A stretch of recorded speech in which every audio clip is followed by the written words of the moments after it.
Oke Kak Dewi, hari ini ikut acara gitu ya bareng sama sepupu.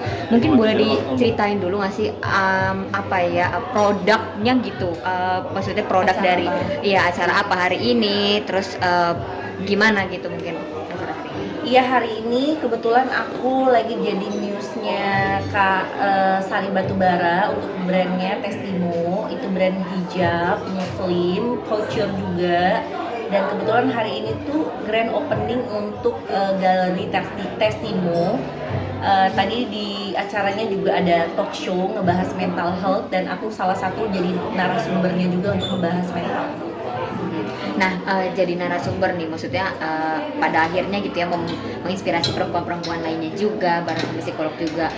Gimana Kak menjalani kegiatan hal-hal yang seperti itu gitu, yang akhirnya memotivasi perempuan-perempuan, kamu gimana Kak menjalaninya? Alhamdulillah ya, aku seneng kalau misalnya belakangan masalah yang aku hadapi ini banyak perempuan-perempuan yang jadinya terinspirasi dari masalah aku. Maksudnya bukan masalah pengen jadi punya masalah, enggak gitu, tapi gimana cara menghadapi masalah, gimana caranya untuk move on, untuk bangkit dari keterpurukan, dan gak selamanya kita itu harus apa ya, mendem gitu loh. Jadi kalau memang ada sesuatu yang berasa di dalam hubungan merasa tidak sesuai atau kita merasa kok jadinya toksik ya, kita berhak loh untuk speak up, kita berhak loh untuk bahagia. Akhirnya aku senang banget ada beberapa teman-teman yang jadinya suka nge-DM juga untuk nanyakan gimana sih caranya ngadepin kok bisa kuat sekuat ini, gimana caranya, aku tuh punya anak kecil tapi aku bertahan demi anak, yang kayak gitu. Jadi akhirnya banyak yang sharing, aku kasih masukan yang bisa aku kasih ya.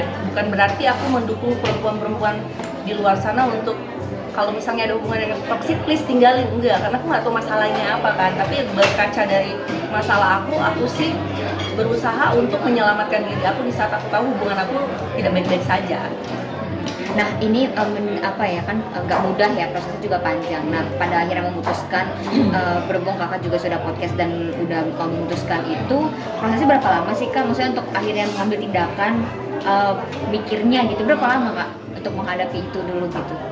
Kalau untuk Konfliknya. pertama kali kejadian aku yang benar-benar sampai ke cium media itu semenjak aku hamil, kalau nggak salah itu 7 bulan menuju 7 bulan aku hamil. Terus berjalan tanpa terasa sama lewat.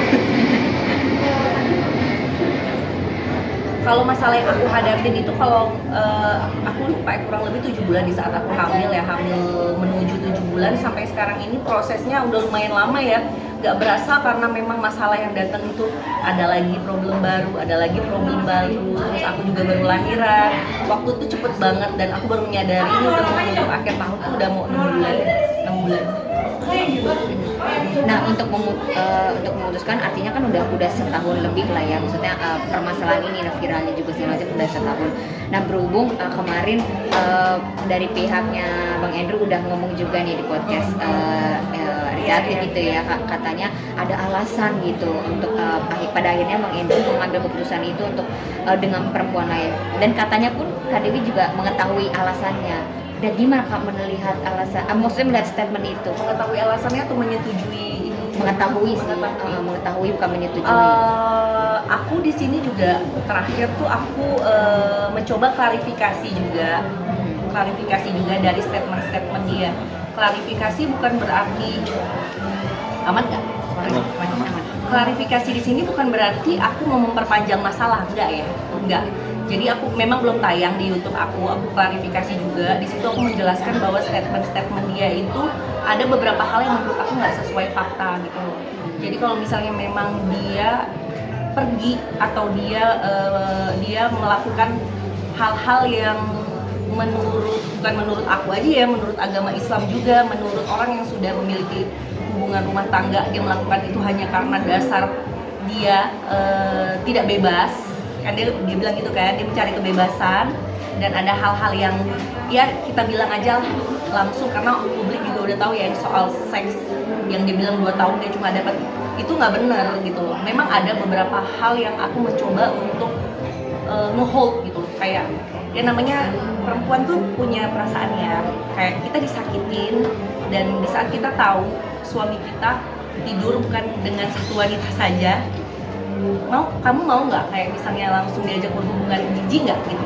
Ada perasaan kayak ilfeel satu, kedua ada perasaan takut juga karena aku ngerasa aku harus menjaga kesehatan aku juga dan aku perlu membangun itu lagi gitu loh. Bukan berarti semata-mata aku tidak berusaha ya. Aku pernah mencoba untuk ke psikolog seks juga untuk konsultasi dan itu usahanya dari aku doang.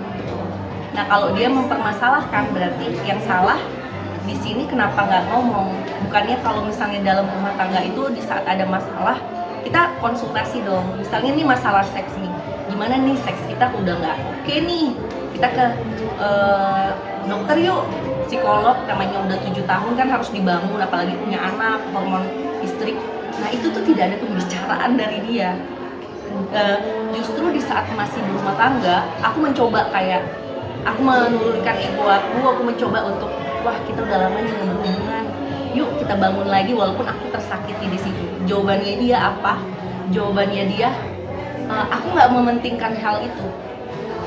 Aku tahu kamu capek, sibuk sama anak-anak segala macam. Jadi menurut aku, ya everything so okay. Sampai akhirnya mungkin dia sekarang speak up soal itu, berarti dia memendam kan selama ini. Jadi tidak ada usaha. Gitu. Kecuali ini, aku akan bersalah di saat memang dia udah berusaha nih, kayak ayo dong kamu lakukan kewajiban kamu sebagai istri, kenapa kamu tidak melakukan itu? Tidak ada. Apa mungkin dia nggak enak juga ya, karena mungkin aku sambil ngurus anak juga ribet segala macam. Tapi di saat aku berbicara tentang itu, aku komunikasiin, jawabannya dia justru termasuk silent treatment ya, justru dia mencari kebahagiaan di luar tanpa komunikasi sama aku. Jadi menurut aku harusnya mungkin memang sama-sama introspeksi diri, tapi sepenuhnya apa yang diomongin itu nggak sesuai fakta gitu. Nah dari yang Kak Dewi speak up itu kan lumayan mengganggu dari Kak Andrew sendiri ya. Dari Bang Andrew sendiri dia bilang pekerjaannya terganggu dan akhirnya jadi marah juga keluarganya Bang Andrew gitu dengan hal ini gitu, dengan mungkin keputusan Kak Dewi juga yang memviralkan gitu ya. Nah Kak Dewi melihatnya seperti apa nih? Bisa merespon? Kalau untuk memviralkan, jujur aku gitu. Tidak ada niat untuk ngejatuhin karir dia, ngancurin karir dia, enggak. Justru pertama kali aku memviralkan, aku ada sedikit terbersit di hati kecil aku untuk kasih efek jerah, kasih efek kapok kayak gitu ya, kayak semoga nih kapok nih gitu kan. Tapi untuk kedepannya aku pada saat itu, makanya sampai pas akikah anak aku yang kedua aku kasih dia kesempatan kan. Siapa tahu dia berubah, tapi enggak gitu. Maksudnya dia malah menunjukkan ya kayak sekarang dia speak up soal yang hal-hal yang aku nggak tahu, ternyata itu yang dia omongin. Jadi menurut aku nggak sesuai sih. Nah dia kan sama selingkuhannya mengaku sudah putus kontak dan jangan kan banyak. Aduh nggak tahu ya kalau itu Kak. Tapi katanya hatinya masih setia, maksudnya masih ada cintanya sama Kak Dewi. Gimana kamu lihatnya? Maksudnya respon itu gitu Kak? Nah aku di sini tuh agak bingung ya. Mungkin maksudnya dia adalah dia itu butuhnya perempuan yang bisa menerima kekurangan dia, which is perempuan yang di saat berumah tangga dia selingkuh menormalkan gitu. Nah dan aku nggak bisa, dan mungkin perempuan di dunia ini juga nggak ada yang mau diselingkuhin. Nah kalau untuk poligami, ya poligami juga nggak paling ya cuma 2 kan, ini perempuannya juga banyak kan. Jadi maksud aku itu bukan sesuatu alasan sih kalau memang dia ngerasa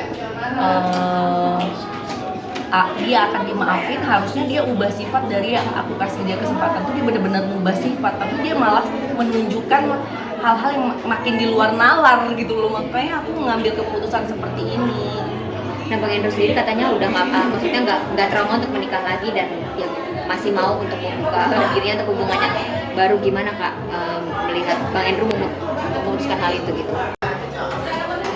Dikit lagi. Terus ya gimana Kak? Itu emang setahu aku dia juga sekarang juga nggak sendiri, setahu aku, walaupun aku nggak tahu perempuannya itu ya random juga kali ya, tapi aku tahu beberapa dapat info juga kalau dia nggak sendirilah sekarang. Dia kan nggak bisa sendiri, apalagi dengan alasan dia yang nggak masuk akal. Dia nggak bisa sendiri, dia harus ada orang lain, yang bisa magerin dia ya. Mudah-mudahan aja sekarang orang yang dekat sama dia membawa dia ke arah yang lebih baik. Kemarin waktu lagi persidangan membawa Kak Virus juga ya di persidangan. Gimana Kak akhirnya memutuskan membawa saksi gitu dan memilih Kak Virus, kenapa Kak alasannya? Karena Fai itu tahu hubungan aku sama Endo itu dari lebih dari 8 tahun ya, waktu pacaran udah tahu hubungan kita. Waktu pas zaman kita pacaran pun Fai itu sempat mendamaikan loh, kita sempat namanya putus nyambung karena Fai melihat sosok Endo itu pada saat itu baik, perhatian, bener-bener sayang sama aku. Fai sempat, ayolah udahlah balikan aja, dia baik kok orangnya. Nah, kenapa di saat ini Fai sampai bersedia menjadi saksi aku dan berusaha untuk meyakini hakim bahwasanya ya ini memang yang terbaik, berarti kan memang ada sesuatu yang nggak baik-baik aja gitu loh. Dan dia kenapa jadi saksi aku juga, dia sahabat aku. Jadi dari awal sebelum adanya orang-orang tahu soal masalah ini juga, aku juga sering curhat sama dia sih. Terakhir nih Kak, tapi kemarin Bang Andrew juga nggak datang ya di persidangan. Maksudnya ngejelasin nggak mungkin alasannya apa dan sebagainya. Aku nggak ada kontak lagi jujur sekarang sama dia karena ada beberapa hal terakhir yang bikin aku kecewa ya, kayak Indian aku ngerasa baik-baik kayaknya nggak bisa deh. Kayak komunikasi baik, parenting baik itu menurut aku malah membuka jalan untuk dia bisa, ya soal itu sih memanipulasi aku lagi gitu. Kayak bisa menjerat aku lagi untuk aku jadi, aku kan orangnya nggak tegaan ya, gampang lulu ibaratnya gitu, gampang untuk melupakan apa yang udah dia lakukan. Jadi aku memutuskan untuk memutus komunikasi, bukan karena aku mau dendam, benci-bencian, mau berantem besar-besaran, enggak. Karena menurut aku itu buat ngejaga hati aku, biar aku nggak luka lagi, biar aku nggak balik ke siklus itu lagi. Jadi menurut aku untuk sekarang aku putus komunikasi. Dan untuk urusan anak ada orang ketiga kayak babysitter, mungkin kedepannya juga aku pengennya adalah yang mengerti psikolog atau apa soal tanggung jawab dia ke anak agar komunikasinya tetap gitu. Harapannya Kak untuk Bang Andrew dan anak-anak akan gimana nih? Kan berhubung komunikasi juga udah putus ya, memutuskan untuk memutus komunikasi, gimana Kak harapan kamu untuk masa depan anak-anak?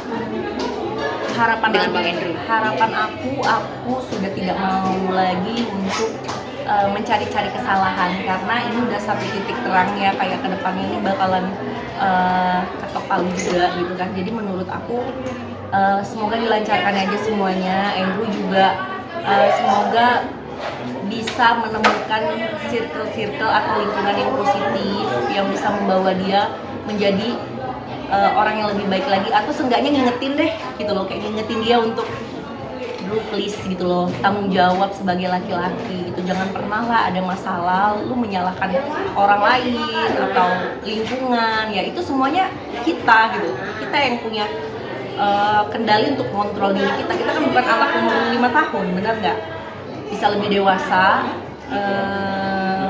Harapan aku pasti yang baik-baik, aku nggak mau ngedoain yang jelek-jelek. Dapat kerjaan, dapat job yang lebih banyak lagi. Jangan kalau udah di depan mata ditolak, ujung-ujungnya pergi liburan kemana sama siapa ya kan, padahal kerjaan udah di depan mata. Menurut aku wise lah dalam mengambil keputusan, jangan membabi bu, boleh gak sih? Kayak karena emosional, karena ngerasa lagi terpuruk, mau cerai segala macam, akhirnya ngambil keputusan yang nggak baik, yang justru nanti bakal bikin image kamu jadi lebih nggak baik lagi gitu. Ya wise aja. Oke.